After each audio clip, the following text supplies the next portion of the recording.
Welcome to Executive Leaders Radio, your spot in the corner office, the radio show where executives share their secrets to success. Executive Leaders Radio. You're listening to Executive Leaders Radio, broadcast from Radio America. This is your host, Herb Cohen, with my co-host Shirley Mallory, Hertzbach, and Jim Morgan, People Stretch Solutions. We have a great lineup of guests for you on our show today, including Antwanye Ford, President and CEO of Enlightened, Ann Harkins, President and CEO of National Crime Prevention Council, Nick Perdikis, CEO of Devensoft, and Scott Meza, shareholder at Greenberg, Traurig. Let's get to know our first guest, Antwanye Ford, President and CEO of Enlightened. Antwanye, what is Enlightened? What are you guys doing? We are a IT consulting firm focused on technology, software development, cybersecurity, and management consulting. How large or how small is this firm? We're a little bit more than 200 people. And how'd you get a job with this company? I was blessed enough to start it. Wow. Where are you from originally? Nation's capital, Washington, D.C. How many brothers and sisters? One sister, younger. And what did Mom and Dad do for a living? Mom and Dad were Mom and Pop upholstery shop in 8th Street in Northeast Washington. Mom and Dad owned their own small business. Yes, they did. How young were you when you started working in that business? Well, I probably started visiting that at 6 and started working at 7. And it was an upholstery store. Yes, it was. So you started working there at 7. What were you supposed to be doing there, and what did you end up doing there? Well, I was supposed to be helping them with foam rubber. I was supposed to be helping them with the material, and I actually was selling toys with my sister to the other kids that would come in. Oh, so you started helping out at the store, and then you decided to start making money with your sister by selling your toys. Yes, we did. That's pretty entrepreneurial. Okay. And wasn't it a little odd back in those days for a minority couple to own a retail store? Oh, very odd. I mean, they were one of the few people that were doing it, particularly being a couple. And so that was, I think, very special. It's something we saw early. What did you see special early? We saw people getting out of their comfort zone. My dad actually taught my mother how to do upholstery work, and we actually saw that. And so she came out of the home and actually learned upholstery work from my father. Wow. And they ran the store together. Yes, they did. Whoa. All right. Shirley, what do you got? Tell us a little bit about the influence your parents played. How did your mom influence you as a child?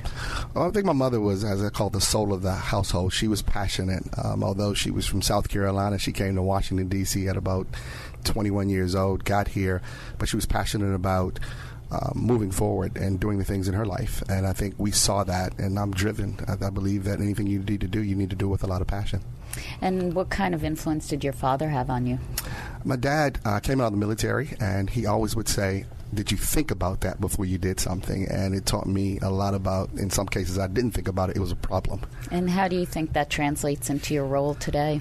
I think I still say that to people in my company. The company name is Enlightened. It's about, we should be better off because we've done certain things. We should think about it. And I ask my staff sometimes, did we think about this before we did it? Yeah. Jim? So you shared with us in the green room that you had gone to a Catholic school, but that your parents. So talk to us a little bit about how you got to the Catholic school. Good question.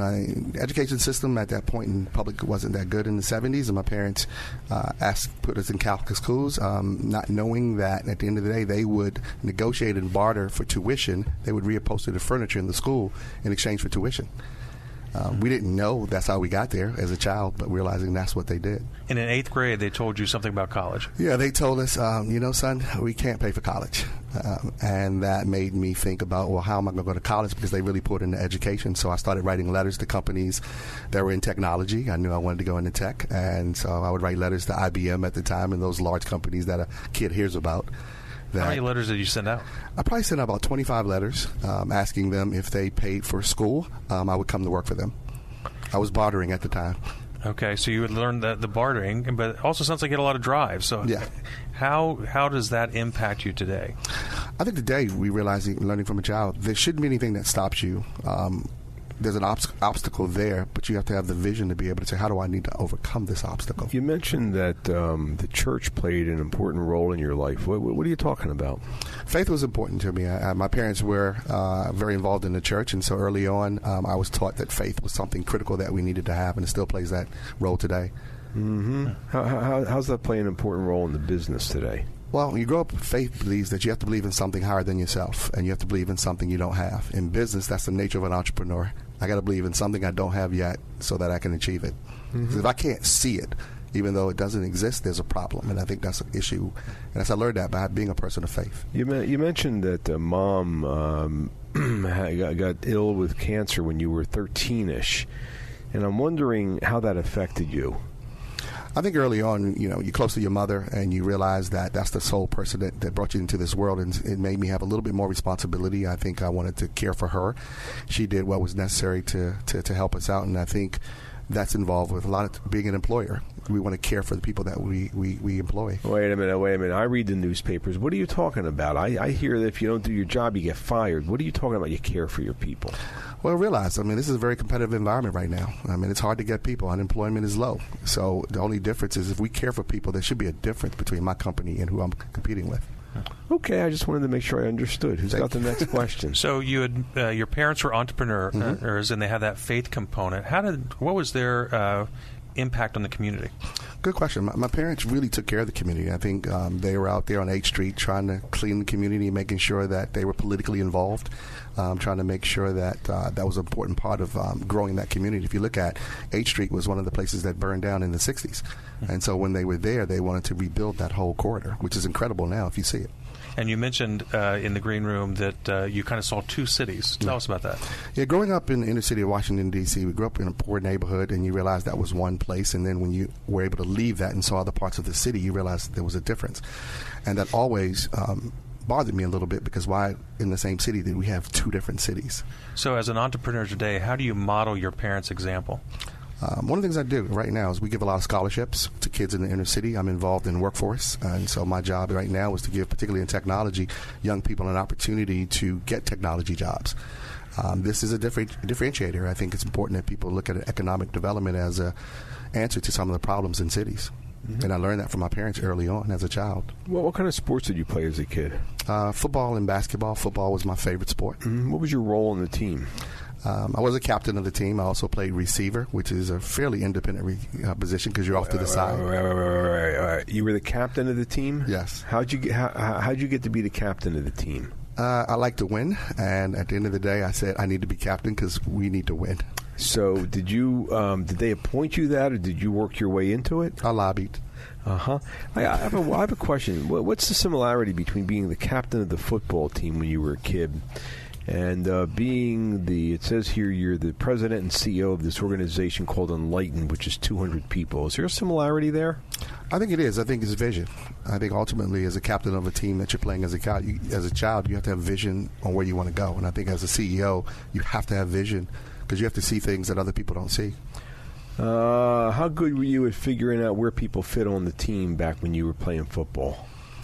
I was pretty good. The only issue I had was that if they were a friend and they weren't that good, you were conflicted because you wanted your friend to be on the team. So you're a loyal kind of soul, huh? I am. How's that loyalty playing out in business? As a CEO, I learned something very early on is that sometimes you have to make sure that your loyalty to people doesn't affect your business if somebody's not good enough to be there. And that's a tough decision at times with somebody you care about. Yeah, because it affects everybody else. It affects everyone else. If the CFO is not the right CFO or et cetera, But I would still work, just like I would work with my friends at that point as a kid. I would work to try to help somebody get another job if they couldn't work for me. So you have a real creative streak, if I'm reading it correctly. And how else did this creative streak show up when you were a kid, 8 to 14-ish? Well, I'll give you an example. My parents told me I wanted to go to the prom and I wanted to have a suit. And it was a designer suit. And my parents said, if you pay for half, I'll pay for half. So I literally went throughout the neighborhoods asking to cut grass and raise the money I can do so I could have this designer suit for the prom in the 8th grade. Oh, my gosh. Sounds like there's not much that's going to stand in your way. No, it shouldn't. That's his mom's influence, I think. Yeah. So with this designer suit that you wanted for the prom, did you raise half the money? I raised half the money.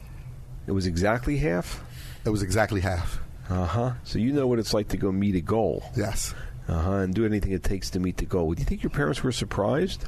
No, they weren't. I think, she was surprised I got it so quickly, my mom, but I think they knew I was going to get it done. Do you remember how much money it was? $80. You still remember? I remembered. So this was a suit that was going to cost $160. Yes, it was. And you remember raising 80. So you were going door to door, raising the money, fundraising. I was fundraising at the time for cutting the grass. We had competition in the neighborhood, and so I had to actually lower my prices to get the business. I understand. So you understood about you understand how to build a business, to market and to sell and build a team. What's the website address of this organization called Enlightened? Enlightened.com. Let me have that one more time. Enlightened.com. We've been speaking with Antwanye Ford, President and CEO of Enlightened, here on Executive Leaders Radio. Don't forget to visit our website. It's executiveleadersradio.com to learn more about our executive leaders. And we will be back in a moment right after this business spotlight. Want help building your business with help from this show's CEOs?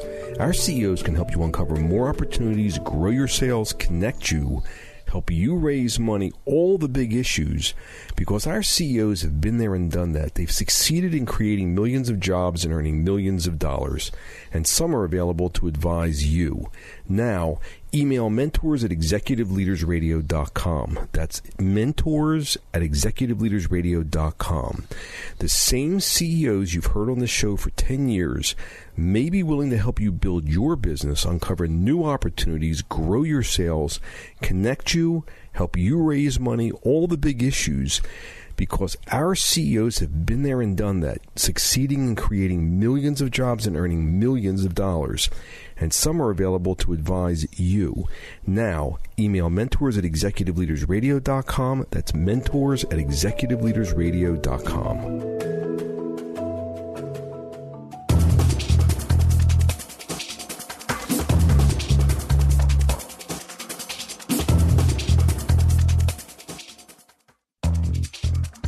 We're back. You're listening to Executive Leaders Radio. This is your host, Herb Cohen. We'd like to introduce Ann Harkins, President and CEO of National Crime Prevention Council. And what is the National Crime Prevention Council? The National Crime Prevention Council is the home of McGruff the Crime Dog, and our mission is to help people keep themselves, their families, and communities safe from crime.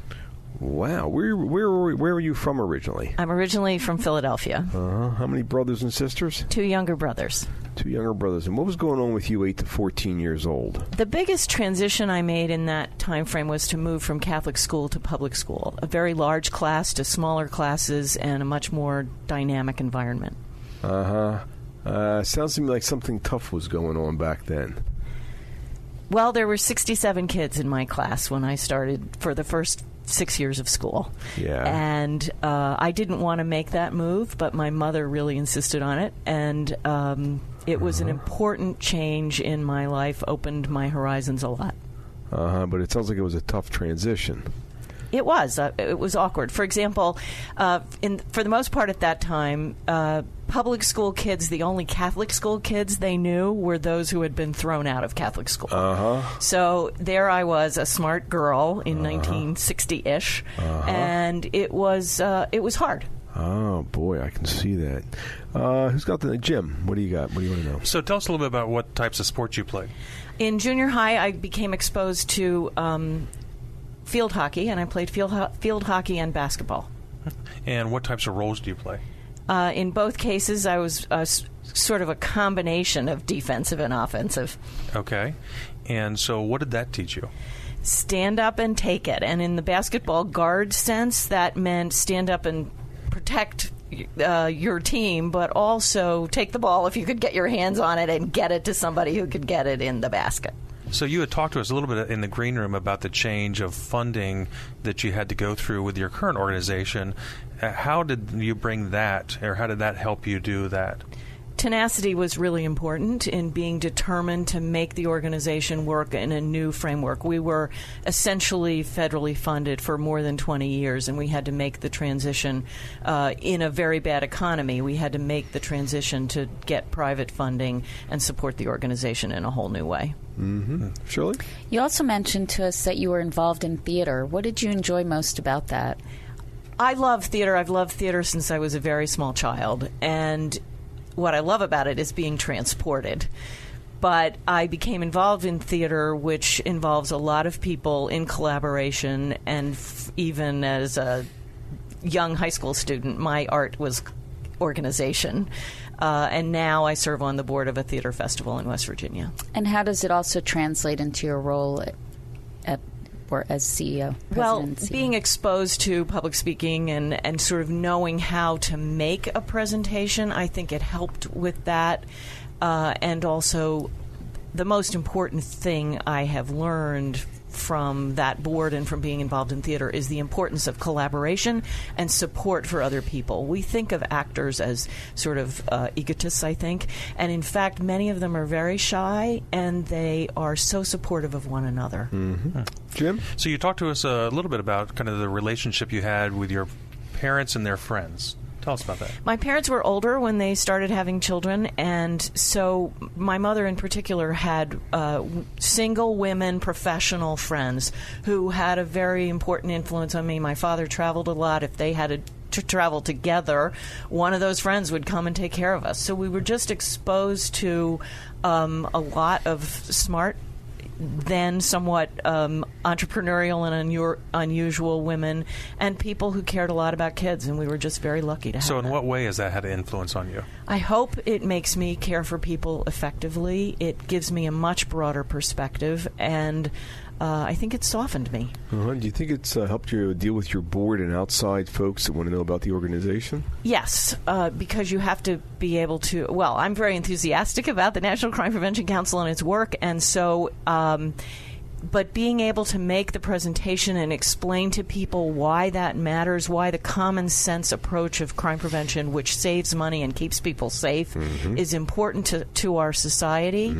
And also, when you're dealing with a board, you're part of it and you work for it. Well, how young were you when you started making money? I was probably in late junior high school, and I was babysitting and probably shortly thereafter teaching swimming. What did you do different than all the other kids that babysat? I always made sure the house looked better when I left than it did when I got there. So I washed dishes. Why would you do that stuff? I mean, it's more work. Why would you you get paid extra for doing that? Not usually, but I was a popular babysitter. So did you realize that if you went the extra mile, it would get you additional business, or you just did it because it was the right thing to do? I did it because it was the right thing to do. All right. So what's that have to do with building this organization, National Crime Prevention Council? The right thing to do was to stay and make it work, and it's working. What do you mean the right thing to do was stay? What are you talking about? Well, it was a very challenging situation. Many people would have said this is too hard, or this is more than any one person can handle. Someone asked me yesterday, how many jobs are you doing now? About 5. But it gets the job done. So there was a funding issue, and you decided to stick it out. Yes. So you had told us before that your dad helped put his siblings through college, but he hadn't put himself through, so he was putting others before himself. It sounds like you're doing the same thing. I hope so. Wow. You also mentioned your father taught you an important lesson. What was that important lesson? You have to bend a few fenders before you learn how to drive. Well, what did he mean by that? Well, I had gotten myself into a jam, and I didn't think I could get the car into or out of the garage without damaging one or the other. So I went in and said, I did this. I cut it too close. I need help. And that's an important lesson in this, too. So I learned accountability. So what did your father say when you came into the house and he said... You got to bend. You have to bend a few fenders before you really learn how to drive. So as opposed to freaking out and helping you, he made you get it fixed? No, he went and did it. Oh. He fixed it. Yeah, but you learned what from that lesson? I learned that the right thing to do was go in and be upfront about the fact that I'd screwed up, and that I would get help if I asked for it, and it's okay to make mistakes. Is Dad still around nowadays? No. Did Dad know what you were doing for a living at the? How long have you been at the National Crime Prevention Council? About 13 years. Was that around when you got that gig? Do you think he'd be surprised that you're doing what you're doing? No. Why not? Why would he not be surprised? Because I think most of what I initially learned about crime prevention, I learned from him about taking care of, knowing your neighbors, locking your house, taking care of things. So I don't think he'd be surprised at all. So you're your father's daughter. I am. How about your mom? You think your mom's surprised? She would have probably encouraged me to make more money. What's the best part of your day?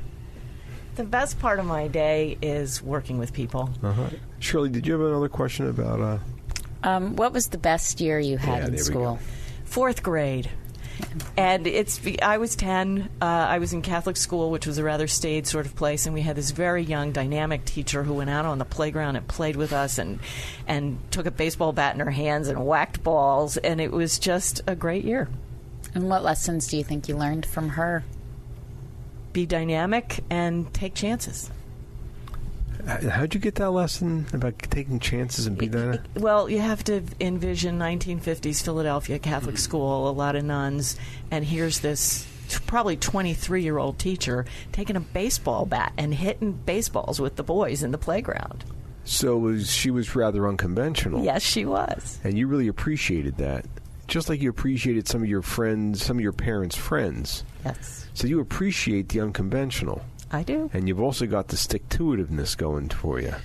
Huh. How about that? So basically, that's one of the reasons you'd be able to stick with this job for 13 years is because you do have the stick-to-itiveness, and I guess the creativity played out in terms of finding other funding sources and ways to get things done. Yes, and to help people understand that today we're fighting intellectual property theft and counterfeit products that can kill you, and cyberbullying. So getting into being able to speak to people where they are and dealing with the crime problems of today. Huh, interesting. And earlier, what was the best part of your day? What's the best part of your day? Working with people. What do you mean? Combination of my own folks and my own staff, but also we provide information for crime prevention practitioners across the country, whether they're in a crime prevention association or the crime prevention officer in a small police department. We provide them data. They're doing work on the ground in every city and community in America on shoestring budgets, and that's why we do this. Mm-hmm. What's the website address of this organization? ncpc.org, National Crime Prevention Council, ncpc.org. We've been speaking with Ann Harkins, President and CEO of National Crime Prevention Council, here on Executive Leaders Radio. Back in a moment, right after this break.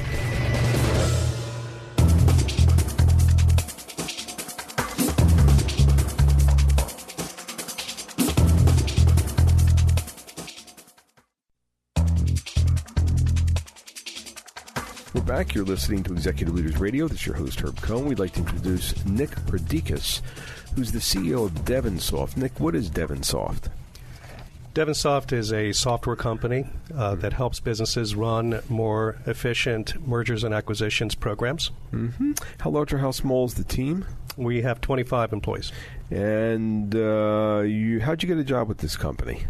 I'm one of the founders. All right. And where'd the venture capital come from? It was founders' money.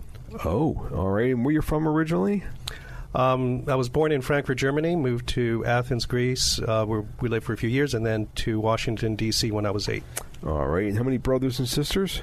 I'm the middle of 2 brothers. Okay, so you're the middle of 3 boys. And let's see, Shirley, what do you got? I understand that both your parents own their own business. Tell us a little bit about what they did. Sure. My mother had a retail business in Georgetown for 20 years. And then my father had a wholesale business where he imported goods from Europe. And how old were you when you started working with each of them? So with my mother, I was around 12, helping around in the store, and my father around 13, going to various trade shows. And I understand you also started your own business at about the same time. Is that correct? That's right. I was doing lawn cutting service for neighbors around the house. And whose idea was that? That was my idea. And what made you want to start that when you were already working with Mom and Dad? Well, they were very busy, very active, and I didn't want to be a drain on them and constantly ask them for money when I needed, so I wanted to kind of pull my own weight and do my own thing. So it sounds like independence started at a young age. That's true.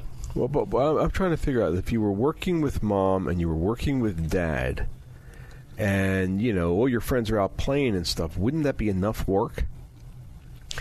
It would, but they weren't paying me. It was a sort of a sense of duty and responsibility to my parents to help them. So as opposed to resenting them, you felt the duty and responsibility to help them and then even to do more work and to go make money starting your own business. That's right. Huh. Okay. Ann? Nick, we tend to think of entrepreneurs as eldest children. How you're in the middle. What was your relationship with your brothers, and how did that influence your career? So my older brother was 18 when we moved to the U.S., so he ended up staying behind, in Athens for school. And coming here, I was an only child until 10 years later when my younger brother was born. So I had a lot of things kind of on my shoulders as an only child, almost like the eldest, being here in the U.S. with my parents. How'd you treat your younger brother when he came around? I was helping my parents in terms of... Did your parents tell you to help him? Did they tell you to help out with him, or did you just take that on? I took that on. It sounds to me like your middle name is responsibility, helping your parents with their business, helping your brother. How's that sense of responsibility affecting your building this business? So I put a big focus on the people and nurturing them and helping them succeed so they have an environment where they can thrive, and developing people as they come into the company. Yeah, you really mean that. I see it in your face, and you don't normally hear that in the newspapers. You hear about do your job or I'm going to fire you, or how the boss is a stinker, but you're not like that, are you? No. Jim? Nick, you mentioned to us that you were an avid reader when you were young. What types of things were you reading? I was very interested in science and medicine, so it was a lot of just gaining a lot of knowledge, thinking about where I'm going to head in the future into college, and being prepared for that. And how old were you then? I started as early as 10, reading. So you weren't reading for entertainment, you were reading for knowledge. That's right. So how does that kind of thirst for knowledge translate to what you're doing today? I have a big appetite for constant learning and learning from others as well, and other leaders around the world. So it's part of my regular daily routine to... Do you encourage that with your own staff? Absolutely. Yeah. Mm-hmm. Yeah, earlier you were talking about your younger brother. And I want to go back to this thing about, you were working with your parents, not getting paid because you felt a responsibility, and you started your own business, and it was like you weren't really worried about time for playing and goofing off. It was like, you're a pretty serious kind of guy, aren't you? Yeah, that's something that my father instilled in me. What are you talking about? What do you mean? He was a very focused, competitive individual, even from the early days in Greece. Being a diplomat and having a lot of responsibility of, being the representative of Greece into the U.S. So I saw him in a lot of different scenarios where he had to take that responsibility on and focus on it. How's that affected your being? I've learned how to navigate different people's personalities and how to work with all kinds of different individuals from different backgrounds. Haven't been around that growing up. Gotcha. Shirley? What sports did you play as a child? So I gravitated towards skiing and golf. That was my focus. They're very individual type sports. What were the traits that attracted you to that? I like to be able to get in the zone and focus and try to improve, really competing against myself. Yeah. Ooh, give me that again. Wait a second. What's that? You like to be in the zone and give me that again? So on a sport like golf or skiing, you're very much in the moment and competing against your own time if you're going on a downhill race, or you're competing against your own score playing golf. So it's very much... the competition is really between your ears in your mind. So how's that had any effect on you building this organization called Devensoft? I take on competition head on, and I don't believe there's any obstacle that cannot be overcome with enough tenacity and enough creativity and time. I just thought I'd ask the question. Yes, James? So you mentioned your father's influence. What was your mother's influence? She was a very strong, positive person in my life. She encouraged me to go after my dreams. She pursued her own dreams. To see that and do that for 30 years in business was a great role model for me. So your mom and dad both ran their own. Was there any? I mean, it was like, how are you going to do anything but run your own business? Considering they both ran their own business, you worked in their businesses, you saw their struggles, and as opposed to running away from those struggles, like you were trying to assist them.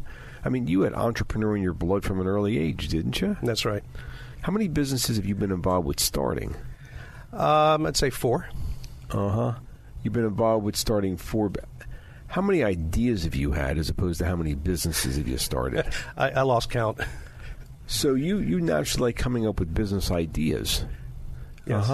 And you've been doing that since you were a kid, haven't you? Yes. Now that you're building this business, do you have other ideas on top of it? Yeah, sure, although this business is the focus. So you're focused on this business, but yet, you still see other opportunities. Yes. What drives you to start these businesses? Just the sense of success, the sense of contributing back to people's growth, building something from scratch, from nothing. I've gotten a lot of feedback and reward on that, going from this zero. This thing about building from working from a blank piece of paper, how young were you when you started doing that? I would say about 13, 14. What was that? It was, the first idea was, came out of my father's business, which was going to these trade shows. Yeah. And finding out from people complaining about not knowing, how we're going to get paid, which of our customers have the weakest, payment history. So I started sending letters out to all these vendors that were attending to say, hey, how about starting a reporting business around credit, and I'll pull all this stuff together and we'll start to communicate that out to everybody. Whose idea was that? That was my idea. So you had a pretty clever idea about, creating a critical mass of a marketplace. That's right. So did anybody teach you that? No, it was just, to me, it was common sense. So sort of some of the vision you've got, came from your soul, but you've also developed some disciplines that came from mom and dad, and some exposure that came through mom and dad? Yeah, it's there's failure not being an option. And working around those issues that will come up. There are highs and lows, whether life or business, and you just have to know how to get through the lows so you can benefit from the highs. That's the skiing and the golf stuff, isn't it? Yeah, that too. You married or single? Married. Okay, I figured I'd just ask. What's the website address of this organization known as Devensoft? Devensoft.com, and that's spelled DEVENSOFT. Let me have that one more time. DEVENSOFT.com. We've been speaking with Nick Perdikis, CEO of Devensoft, here on Executive Leaders Radio. We will be back in a moment right after this business spotlight. Want help building your business with help from this show's CEOs? Our CEOs can help you uncover more opportunities, grow your sales, connect you, help you raise money, all the big issues, because our CEOs have been there and done that. They've succeeded in creating millions of jobs and earning millions of dollars, and some are available to advise you. Now, email mentors@executiveleadersradio.com. That's mentors@executiveleadersradio.com. The same CEOs you've heard on this show for 10 years may be willing to help you build your business, uncover new opportunities, grow your sales, connect you, help you raise money, all the big issues, because our CEOs have been there and done that, succeeding in creating millions of jobs and earning millions of dollars. And some are available to advise you. Now, email mentors@executiveleadersradio.com. That's mentors@executiveleadersradio.com.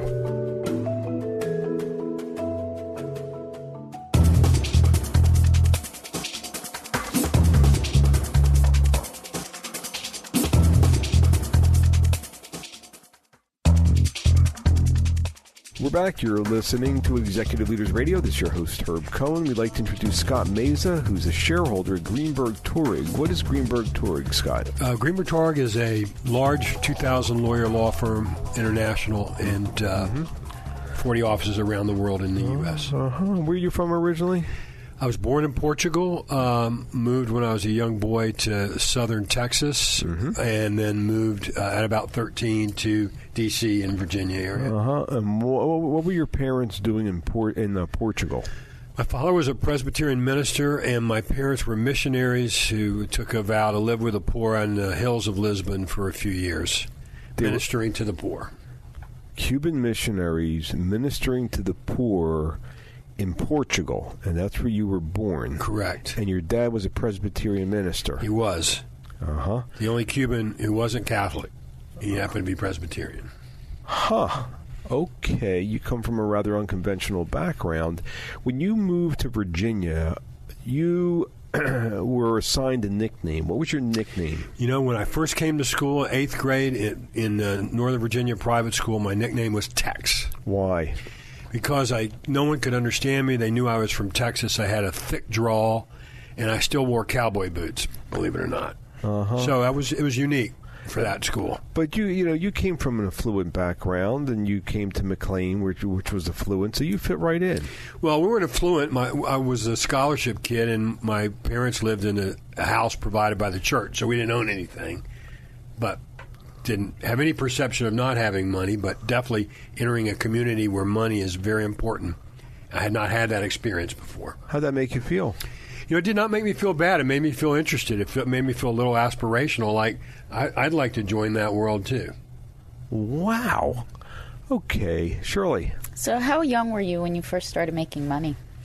As a young boy, I would cut grass for people in Texas. My first real job was when I moved to Washington. My father said, "You're going to have a job. The first thing you're going to do," and so I got a job at the Smithsonian Institute. What were you doing? My job was cleaning animal skulls. And how did you enjoy that? Well, I loved animals, but I learned that was not going to be my career, and that I better find something else to do, because it's not a lot of fun. James? So what type of sports did you play? I was a huge sports kid. I loved baseball and football. That's all you had in Texas. Baseball was my real love. Okay. And what roles did you play in baseball? Baseball, first baseman, and pitched. Okay. And football, really, basically a lineman. And what's typically kind of the characteristics of those roles? Well, the character of both roles is, one, it's a team sport. So you're playing with your friends, but you're competing with your friends, which is a nice thing. And it's an easy way to measure, am I any good or not? And you can be good not necessarily by accomplishing things, but just being a good teammate or somebody who's funny. At that age, kids like to be around people that interest them. So it was a great social experience for me, but I love the sports. Now, how do you bring that to work today? Well, I'm really a funny lawyer. I do M&A. I take it very seriously, but we try to have fun. It is a social and personal and psychological business. Selling companies. Wait. Your specialty is what? M&A, mergers and acquisitions. So you help entrepreneurs buy and sell their businesses and other businesses. That's correct. Okay. So I would think that, maybe I'm wrong, that's all about negotiation. It is about negotiation, but human beings negotiate. So understanding human beings is a good insight to begin a negotiation. Wait, hold on for a minute here. So who had this insight into people, which is lending itself to your successful legal M&A? Was that your mom or dad? It's both. What do you mean? Well, I'd say my dad, just because in a church you meet dozens of people every Sunday and Wednesdays, and so you learn about people very different than yourself. My mom was a really kind, empathetic woman, 13th of 14 children, so she understood people as well. So you learned about people, and you didn't make judgments about them, you just learned about them. We made some judgments, but not always. Okay, so does this word... Okay, I could be wrong here again. Does this word empathy have anything to do with your success as a successful merger and acquisition attorney? I absolutely think so, Herb, yes. What's the connection there? The connection is empathy allows you to communicate with people. An M&A deal is about communicating complicated concepts, but you're talking to so many different groupings of people around an M&A deal. Your client, who is nervous and concerned about selling their company. You have to have empathy there. The other side's trying to buy. You got to have empathy with them because they need to get something out of the deal as well. And from that, you fashion, hopefully, a deal that's a win-win. And that starts with understanding people. The law is important. The technical part's important. But it's a people business. You mentioned that when you moved to Washington, D.C. from Texas, quote-unquote, the world opened up. What do you mean by that? Well, if you've ever lived in Texas City, Texas, you'll understand that because it's poor, it's flat, and it's conservative. I moved to Washington. It's a beautiful spring, beautiful people, culture, languages, things I had not really experienced. It just seemed like a much more vibrant and exciting place. How'd you deal with that? I kind of just dove in. I mean, I just absorbed. I was an interested kid. I was interested in learning. I wasn't put off by it. It was more exciting. I'm sure there was apprehension about it, but you're at that age. You're a sieve. You want to have experience. You want to learn, and I had a lot of personal self-confidence, so it wasn't like I felt like I was a duck, a fish out of water. I just felt like I was a fish in a bigger pond. This ability of yours to be a sieve, to be a sponge, to absorb, do you think that's one of the reasons you're successful as an M&A attorney? I think so. Why? I just think it's an essential part of the job, but, also it makes the job more interesting. You're better at jobs that you like and that are interesting to you. So if you like people and you can absorb things from other people, it just makes the job more interesting. And I think that makes you a better lawyer. So coming from a small town, poor kid, one wouldn't think of that as being somebody with confidence. Where did you build that confidence?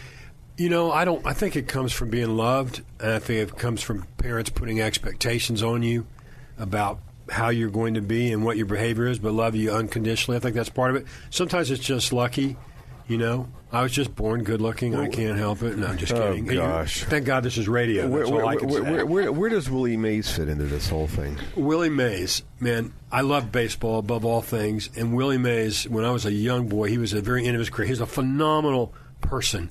What he had to overcome to be a black superstar in Major League Baseball, but he was just an incredibly gifted athlete and really the best baseball player of all time, I think.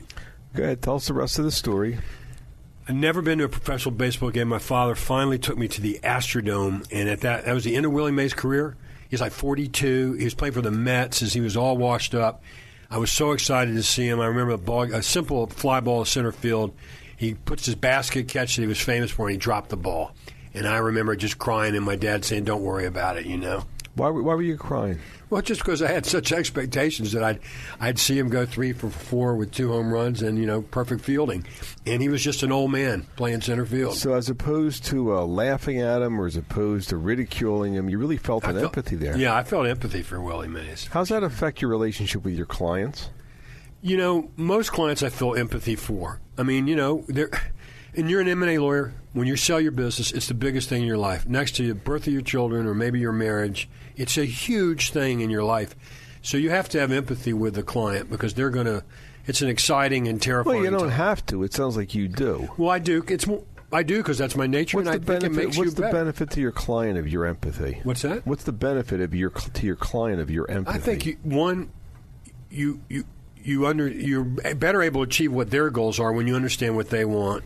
2, they get confidence that you're not just there to make a buck. Wait a minute, hold on. Yep. So you're telling me that maybe one of your competitive edges is because you really do care about people like you did with Willie Mays, that you really do have a better understanding of what their needs are, so when you're negotiating and structuring these arrangements, you're able to work as a better and stronger teammate.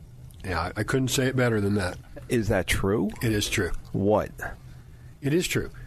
And it doesn't mean that's the only path to success, but that's what works for me. I'm a people person. I wouldn't want to do a job that was sterile or disconnected from the client. I wouldn't be a good tax lawyer. Uh-huh. But So, M&A is perfect for that. And you mentioned earlier you came from a reasonably poor background. How's that affecting you nowadays? Well, I came from a very poor background. No money in the church, and there's no money in being a housewife. But when I got to Washington, I saw what success looked like in the form of business success. I was interested in achieving financial success as well. Maybe I should have been an entrepreneur like some of the other folks we're listening to, but the law was where it took me. Yeah, and it sounds like you're an excellent merger and acquisition attorney. What's the website address for Greenberg Traurig? GTlaw.com. We've been speaking with Scott Meza, who's a shareholder at Greenberg Traurig here on Executive Leaders Radio, as well as we've had the opportunity of speaking with Antwanye Ford, President and CEO of Enlightened, and Harkins, President and CEO of National Crime Prevention Council, Nick Perdikis, CEO of Devensoft, and again, most recently, Scott Meza, shareholder at Greenberg Traurig. I'd like to thank my co-hosts, including Shirley Mowry from Hertzbach and Jim Morgan, People Stretch Solutions, for giving me a hand structuring the questions. Hope you're providing our listening audience an educational and entertaining show. We'd like to thank our listening audience for listening. Otherwise, we wouldn't have a radio show. Don't forget to visit our website. It's executiveleadersradio.com. To learn more about our executive leaders, that's executiveleadersradio.com to learn more about our executive leaders. Thanks to Radio America for carrying the show. Folks, do have a nice day. Again, don't forget to visit executiveleadersradio.com and have a nice day. Bye-bye.